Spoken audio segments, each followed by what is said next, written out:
तू 14 फरवरी कितना विरोध में कैसे आ रखा है?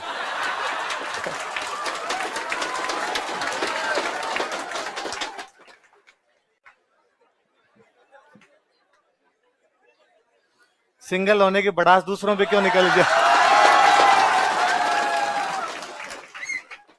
कबीर आए संसार में भांति भांति के लोग। अपने यार कृष्ण का देश है। किसका देश है? हम प्रेम का विरोध कैसे कर सकते हैं?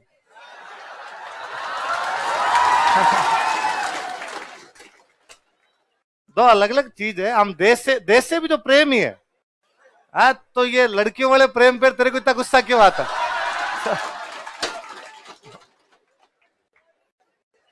ये बता नहीं हमारे देश में भावनाएं कैसे आ गई? हम कृष्ण का देश है भाई। इन चीजों के लिए भी हमारे देश में कोई निषेध। आपने राजा रानी की सारी कहानियां देखो, सब प्रेम की कहानियां। हाँ, उनमें कहा इस बात का? हम वर्जनाओं का देश नहीं है। वर्जनाएं समझते हो? प्रतिबंध, प्रतिबंध। हम प्रतिबंधों का देश कतई नहीं। आप हमारे मंदिर जाके देखो, मंदिरों की मूर्तियां देखो, है? आज भी हम सबसे पहले राधा कृष्ण को याद करते हैं। राधा पहले, कृष्ण बाद में। यदि हमारे देश में इस प्रकार के प्रतिबंध हुए होते तो हम राधा जी को कतई याद नहीं करते। राधा जी के बाद में हम चरित्र पे सवाल उठाते, पर हमने तो देवी माना है। तो देवी है। हमने कृष्ण से भी पहले किसको याद किया है? इसलिए भारत में प्रेम पर प्रतिबंध। भारत शुरू से वो देश था जो कह रहा था कि जा सिमरन। इतना लोड नहीं लेना अपने फालतू। तुम कई बार शहीदों को कहते कहते बाहर ही आ जाते हो एकदम। शहीदों को पूरा सम्मान है, पर वो चीज अलग है, ये सेगमेंट अलग है। चलो, हाँ। इसलिए दोनों का दोनों बैलेंस बना के रखना जी जीवन में। और उसपे बहुत अच्छी मूवी है, कभी देखना, मकबूल। कौन सी मूवी है? मकबूल। इरफान खान, इरफान खान जो हो गए थे, तब्बू और इरफान खान की। मतलब यूं वैलेंटाइन डे के दिन तो देखना, एक एक सीन यूं आपको फील होगा। तो तब्बू तब्बू मुझे लगता है अपने यूं शीर्ष पे उसमें रोल में। तब्बू और इरफान खान की केमिस्ट्री बहुत अच्छी है और वास्तव में बहुत अच्छी मूवी। पंकज कपूर है, शाहिद कपूर वाले पिताजी, उसमें राजा का रोल उनका है। इरफान खान सेनापति है, वो मार देता तब्बू के कहने पर एकदम उसको। तो देखा कर, आज तू देखेगा जाके। ओमकारा, ओमकारा, ओमकारा। सैफ अली खान का तो कैरियर उस मूवी से रिवाइव हुआ था। लंगड़ा, त्यागी, बाहुबली। नहीं देखा सैफ अली खान को? अरे सैफ अली खान की इससे पुरानी सारी मूवी देखो, उनमें तो वो याहू याहू ही करता रहता है। सैफ अली खान का तो सैफ अली खान वाला रोल है उसके अंदर, मूवी के अंदर ही है आपके। और हेमलेट, हेमलेट पे जो मूवी बनी है बॉलीवुड की, वो है हैदर। विशाल भारद्वाज अपने बॉलीवुड के एक वो डायरेक्टर है, उन्होंने शेक्सपियर के जीते उपन्यास उन पे मूवियां बनाई।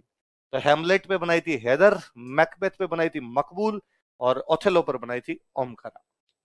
और बता, 5 नहीं भी मर पड़ के जैसे सर। हाँ सर, आगे मत पूछ लेना सर। ये अपनी हालत है जी। ये इंग्लिश अंग्रेजी वालों की बात नहीं, हिंदी वालों को तो मैं, हिंदी वालों की तुम्हारी हालत तो और खराब है। मैं तुम्हें तो कह दूंगी रेम जी के 5 दो ही बोल दो, तुमसे 5 दो ही नहीं बोले जाए, खाली रेम जी के नहीं बोले जाए तो हालत खराब है। साहित्य पढ़ने में हमेशा रुचि होनी चाहिए। वे लोग जिनका साहित्य अच्छा पढ़ा हुआ रहता है वो ज्यादा इंटेलिजेंट हो रहते हैं। वे लोग जिनका साहित्य अच्छा पढ़ा हुआ रहता है वो आंसर अच्छे लिखते हैं। तो आप कई बार मेरे पास आते हो, सर आंसर राइटिंग प्रैक्टिस कैसे करें? मुझे लगता है यार तुमको लिखना तो वैसे नहीं आता, इसलिए मैंने लिखवा दिया, तू तो रट्टे मार लेना और लिख लेना। मैंने आज से 3-4 साल पहले तक ये कभी नहीं लिखवाए थे प्रजामंडलों के महत्व। मैंने प्रजामंडल पढ़ाया, फिर मैंने स्टूडेंट को कहा कि लिख, खुद लिख, मैं क्या लिखूं? मैंने समझा दी बात। अब इसमें कोई नई बात थोड़ी बताई मैंने। किसान आंदोलनों के कारण परिणाम मैंने कभी नहीं लिखाए थे, मैंने पढ़ा दिए। मैंने कहा, मैंने बीच बीच में खूब सारी बातें बोली। अब तेरा दिमाग दौड़ा और दौड़ा के याद करके मैंने क्या क्या बातें बताई थी या क्या क्या बातें बोली या बीच में क्या क्या बातें लिखवाई, उनको एक कॉमन पेज के ऊपर लिख और मेरे को लाके चेक करवा ले। तो अच्छा रेस्पॉन्स भी अच्छा मिलता था, बच्चे लिख के भी लाते थे, तब यूं पढ़ने में लिखने में भी अच्छे होते। फिर ये तुम्हारे वाली पौध आनी शुरू हुई, नहीं नहीं, है ना? तुमने बाद में कहा कि अंगुली पकड़ो और लिखवाओ किसान आंदोलन के कारण, किसान आंदोलन के परिणाम, किसान आंदोलन की विशेषताएं। प्रजामंडल का महत्व रह गया सर, वो तो लिखवा। तो सर बाद में प्रजामंडल का महत्व लिखा रहे हैं, ये भी लिखवा रहे हैं सर नसीराबाद में क्रांति क्यों हुई, अजमेर पे कब्जा क्यों नहीं हुआ। हालत खराब है। इसलिए आप भी हैबिट डालिए साहित्य पढ़ने की। साहित्य पढ़ा कीजिए। मैं तो कहता हूँ 30 दिन में एक किताब खत्म कर लिया कीजिए। भाई 300 पन्नों की किताब है, 300 पन्नों की किताब है, 30 दिन में खत्म। 10 पन्ने जितना टाइम तो मिल ही जाता। 10 पन्ने यदि नॉर्मली कहानी उपन्यास के 10 पन्ने पढ़े तो टाइम लगता है बेमुश्किल को 30-35 मिनट। एक पन्ने को पढ़ने में 3-4 मिनट का टाइम होता है, और मुझे नहीं लगता आप इतने बिजी रहते हो, इतने भयंकर बिजी रहते हो कि 40 मिनट का टाइम आपको ना मिलता हो। आप इंस्टाग्राम पे, फेसबुक पे, ट्विटर पे, इन पे टाइम देते हो, उतना अच्छा टाइम उधर दे दो। अब फिर कई बार स्टूडेंट कर, सर कौन सी किताब पढ़े? हाँ, मैं एक दोस्त को है, नहीं वो तो मत। Hello sir. हाँ, सर मैंने एमएससी किया मैथमेटिक्स से। वेरी गुड, शाबाश। तो सर हाँ, मुझे कंटिन्यू। मुझे मेरे जो बैचमेट्स थे डिपार्टमेंट में हाँ, वो काफी डिसमोटिवेट करते हैं कि मैंने इतने मैथमेटिक्स क्यों पढ़ी। क्यों? सर क्योंकि अगर मुझे यही करना था तो शायद मैं ये पहले भी ज्वाइन करता था सर, पर मुझे इससे। उनको जो जो कहना उनको ना भूंगड़ो, पिछले 3 साल के रिजल्ट उठा के देखो, इनमें सारे पास साइंस वाले होते हैं। हाँ सर, तो बस जस्ट बस तो यही फिर था किसको क्या कहना है? क्योंकि आर्ट्स वाले को आता तो आर्ट्स ही क्यों लेता? सर। यही चीज सर भाई आसपास समस्या में। ये है ना, यदि अपने इंटेलिजेंट होते, आर्ट्स अपने लेते इसलिए कि और कुछ नहीं आ रहा, तुम उनको कहना कि बाकी लोगों के पास में ज्ञान है, मेरे पास ज्ञान है, विशेष ज्ञान थैंक यू सर। है ना। सिलेबस उठाना, लिखा होता है सामान्य ज्ञान और सामान्य विज्ञान, बाकी सारा ज्ञान सामान्य ज्ञान है, तुम्हारे पास विशेष ज्ञान है। और कभी कहना कि बीए, तुमने मान लो बीएससी करते, तुम एमएससी ना करते, तुम यदि खाली बीएससी करते तो तुमने जैसे किस सब्जेक्ट में बीएससी की होगी? Mathematics sir. Physics, chemistry, mathematics में, ये रे मैथमेटिक्स से किया सर ऑनर से क्या? Yes sir. अच्छा, जैसे ऑनर से तूने किया बीएससी, तुम बीएससी के बाद छोड़ देते यार एमएससी नहीं करनी, मैं तो कोचिंग करता हूं और मैं एमए कर लूंगा, तुम कर सकते थे? Yes sir. तुम बीएससी करने के बाद एमए हिस्ट्री में कर सकते थे, ज्योग्राफी में कर सकते थे, पबमेड में कर सकते थे, तुम्हें सरकार छूट देती है कर लो। हमने जितने लोगों ने बीए कर रखा, हम एमएससी नहीं कर सकते, सरकार कहती घर पे बैठते रहे एमए कर ले, हमें वो करने की अनुमति। इसका मतलब मैथ्स वाला कुछ भी कर सकता है। और यहाँ मैं मैथ्स का स्टूडेंट हूँ, विजय सर मैथ्स के स्टूडेंट है, thank you Dilip sir maths के स्टूडेंट, तो तुम तो गर्व करो यार इस बात पे, तुम मैथ्स के स्टूडेंट। Thank you sir.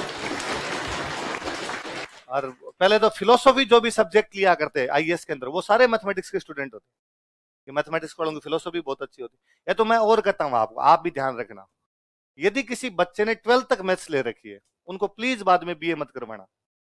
आप में से कई उन सब्जेक्ट चेंज कर लिए होंगे, नहीं करवाने, मरे नहीं करवाने। ये पता नहीं कौन सिखा के जाता है, कहां से सीख के आए कि बीए वाले सब्जेक्ट आरएस में आते हैं। आरएस में पढ़ने के लिए तो यहां आना ही पड़ेगा। वहां बीए का फॉर्म भर के राजा वनवीक सीरीज पढ़ने से आज बना जाए कल बना जाए है, इससे अच्छा यार बीएससी करोगे तो साइंस तो ढंग की होगी। वो बीए करने के चक्कर में साइंस और खराब हुई कि अपने नया उधर के बचे ना इधर के बचे। और यदि किसी को गलत फहमी है कि बीए करने से हिस्ट्री पॉलिटी इकोनॉमी आने लग जाती है, तो गलत फहमी है। मैं तो एमए और पीएचडी किए हुए क्लास में बैठते हैं, और उनको भी जब विजय सर इकोनॉमी पढ़ा देते हैं, कोई एमए किया हुआ इकोनॉमी में, और जब विजय सर इकोनॉमी पढ़ा देते तब उसको पता चलता इकोनॉमी तो ये थी। मैं तो इतने दिन धूल में लठ मार के आया था, इसलिए तो एकदम ही नहीं करवाना। ले साइंस वाले स्टूडेंट तो ज्यादा राजी रहा करो, तुम्हारे लिए ज्यादा अच्छी चीजें हैं, पर साहित्य पढ़ने की हैबिट तुम भी डालो। आर्ट्स वाले तुम भी नहीं पढ़ते, ये तो एकदम ही नहीं पढ़ते, इनको टाइम ही नहीं मिला होगा। पढ़ते हो? क्या क्या किताब पढ़ रही है? खड़ी हो नेताजी बताओ, तुम बताओ कौन कौन सी किताब पढ़ रही है? खड़ी नहीं, बैठी बैठी बता दे। कितनी तो अल्लाह उठा ले मुझे, ये मेरी हर बात का तो विरोध करती है, और मुझे करिए मैं बोल नहीं पाती सर एक्चुअली, इसलिए बोल नहीं पाऊंगी, छात गिर जाएगी, छात ऊपर। नहीं नहीं, पढ़ते हो तो अच्छी बात है, नहीं पढ़ते तो पढ़ने की हैबिट डाली।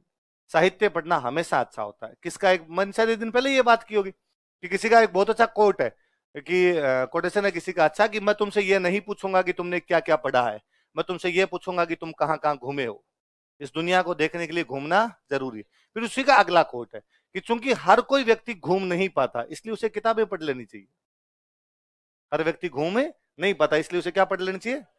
एक थोरो थोरो नाम के एक फिलोसोफर, उनका एक बहुत अच्छा कोटेशन है कि कोट पुराना पहनो लेकिन किताबें नहीं खरीदो।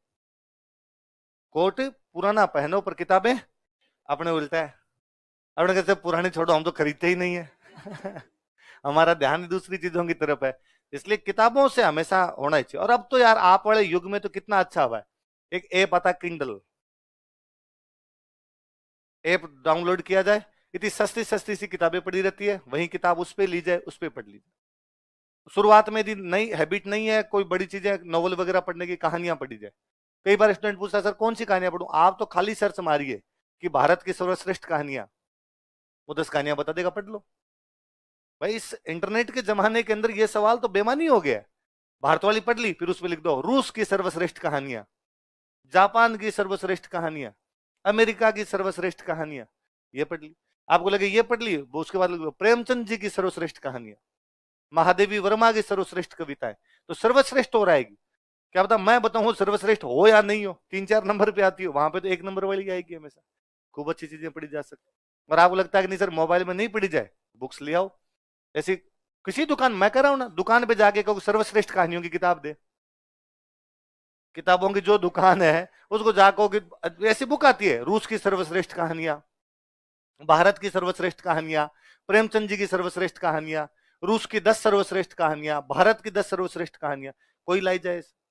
क्यों ऐसा हो कि हम वो एक पर्टिकुलर बुक ही पढ़ेंगे? अलग अलग प्रकार की 10 कहानियां होगी, 10 अलग अलग राइटर की होगी, आप 10 अलग अलग राइटर की 10 कहानियां पढ़ोगे, उनमें से एक राइटर की लेखन शैली आपको बहुत अच्छी लगेगी, अगली बार उसकी जाके मांगना।